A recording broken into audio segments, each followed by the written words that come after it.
Good evening, folks. Triple Crown here, coming to you from a sunny Vancouver, British Columbia. This is a Global War 1939 series, playtest 4, round 13 summary. And man, folks, just look it out there. It is gorgeous, gorgeous day today. It's been a long, long awaited spring here in Vancouver this year, and life has been very, very busy for Triple Crown with work, with children, with life in general. So I apologize for the delay. However, I've been thinking a lot about Global War 1939, and you can catch up on the channel for Captain G, who's got a channel he started also doing a play test, and also CB's Bill, and my understanding is Hilltop Pillbox is going to be starting also a channel. Well, maybe the most significant happenings this round are the combined allies, the Anzac and the Canadians went in first and took the Carolines, and followed up by the Americans. Now that is a massive fleet there. Now the Japanese did scorch the naval base. However, the Allies are still 2 turns away from retaking the Philippines. So that is a problem. Now currently the Americans have about 4 infantry, and the Canadians and the Anzac have about 5. So the Japanese are going to have to get clever if they want to be able to at least take or retake back the Philippines, because they do have a lot of naval transports in the water. But the problem they are facing now is that they've got this massive combined armor of the British coming in. So, and they've got supported by this massive air force. So next turn, it'll be interesting if Siam could fall. And if it does, that means Singapore below is also going to fall. And these are 2 victory cities, but also the KMT has had a massive resurgence with help of the Russians, and you can see they've almost completely retaken all of China. They're getting in close to surrounding Hong Kong and Shanghai, and they've just got infantry all over the place. They're quite spread out, so they don't have the punch to take anything back. However, the Japanese, are kind of stuck. They're kind of stuck along the coast, and the Russians are coming. That sounds kind of scary, doesn't it?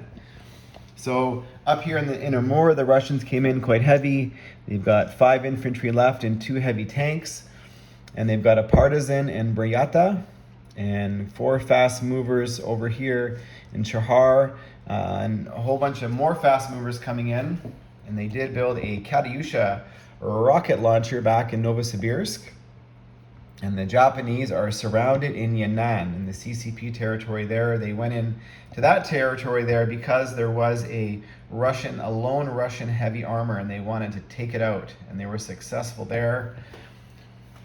So that is looking very bleak for the Japanese. Now they need to hold on to 6 victory points in the Pacific to be success, and they've currently got 2 under threat.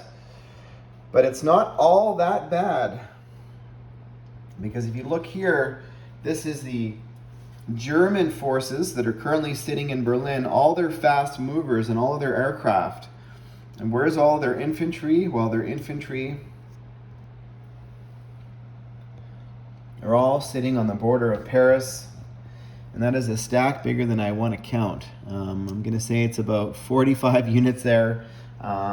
So Paris likely could fall next turn from the Germans, and that is a problem, a big problem, because, well, the Allies could lose their foothold in Paris, and they're going to start having to play ping pong with the Italians and the Germans over the recapture of Paris.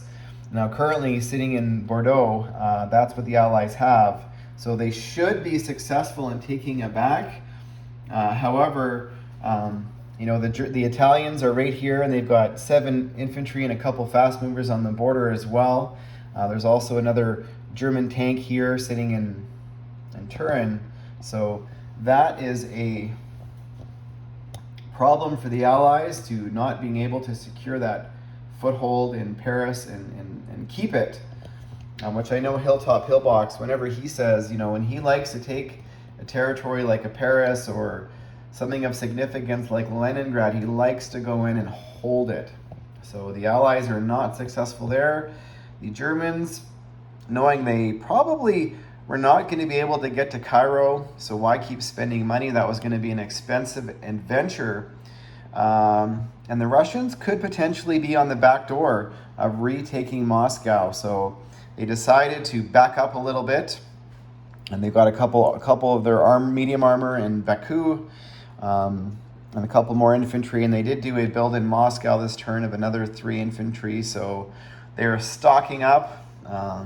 So Stalingrad and Moscow should be safe for the remainder of the game. But the American Lend-Lease was successful, so the Russians are going to have 30 IPP to spend next turn. And, they could decide to head west and retake their capital. So that is going to be very interesting there. The Italians are just building infantry.